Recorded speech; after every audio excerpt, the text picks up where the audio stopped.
My name is Alejandro del Peral. I own Nine Pin Cider in Albany, and we're New York's first farm cidery, and we make hard cider out of local New York apples.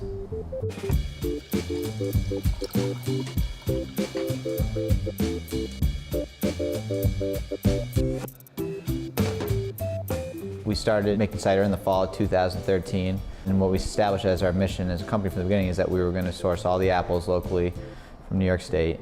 And the idea was that we wanted to promote New York agriculture by producing quality craft ciders, and that remains the mission of the company. In the fall of 2013, we got wind that Governor Andrew Cuomo was going to create this new license called a farm cidery license. And what that license permitted was, if you, assuming you use 100% New York apples or pears to make your ciders, you get some other privileges. For example, you can have this tasting room, and there's some other tax incentives and that kind of thing. So in February of 2014, we became New York's first farm cidery, and since then have been making hard cider from New York apples and selling it all over the state, and now in New England too, and soon to be New Jersey.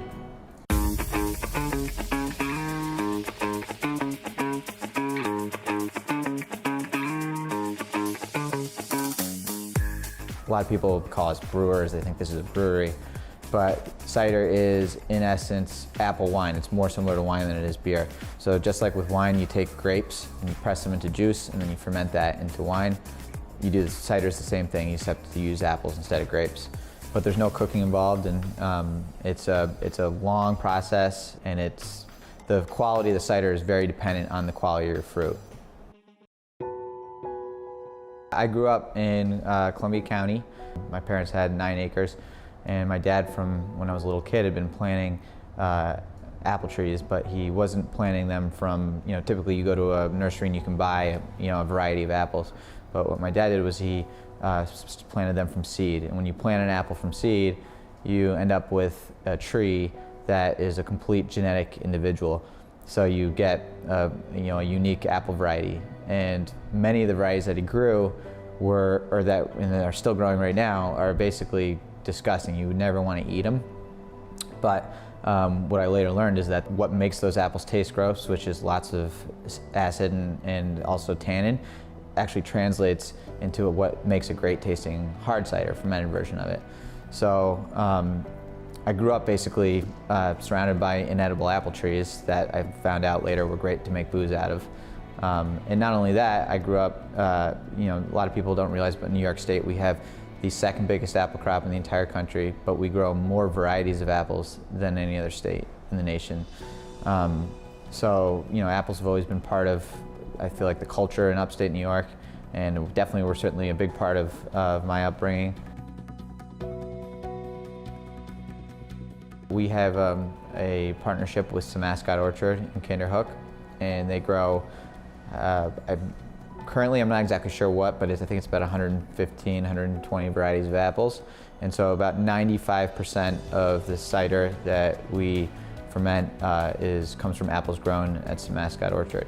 And part of what gives our cider its quality is the fact that each blend of Nine Pin Cider is 30 to 40 varieties that are grown at Mascot Orchard. And it's that different types of apples that give it its complexity.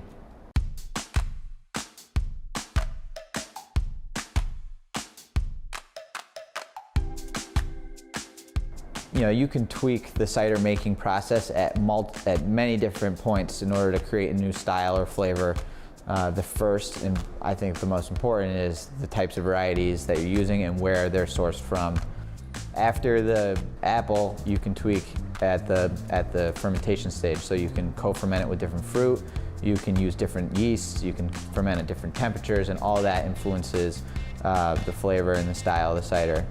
And then after that, you can infuse flavors into cider. So we make a peach tea cider where we'll take a cider base that we've fermented, and we'll essentially take huge tea bags and fill them with the peach tea blend that we source from Short and Stout Tea here in Albany, and we cold infuse the tea into the cider, and we create this peach tea cider, which is fantastic and refreshing, especially in the summer.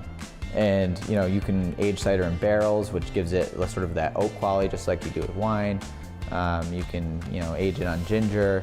The possibilities are pretty much endless.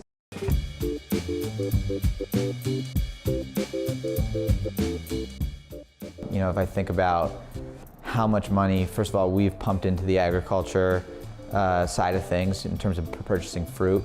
And then if I think about how much Nine Pin Cider has been sold by restaurants and bars in the capital region, and you would look at that from a dollar standpoint, I mean, it's a pretty mind-boggling number that our operation here has generated that much economics. And it's what's cool is that, you know, the apples are sourced from the capital region, the cider is fermented here in the capital region, and then the cider is sold in the capital region. And so it's got a really wide effect.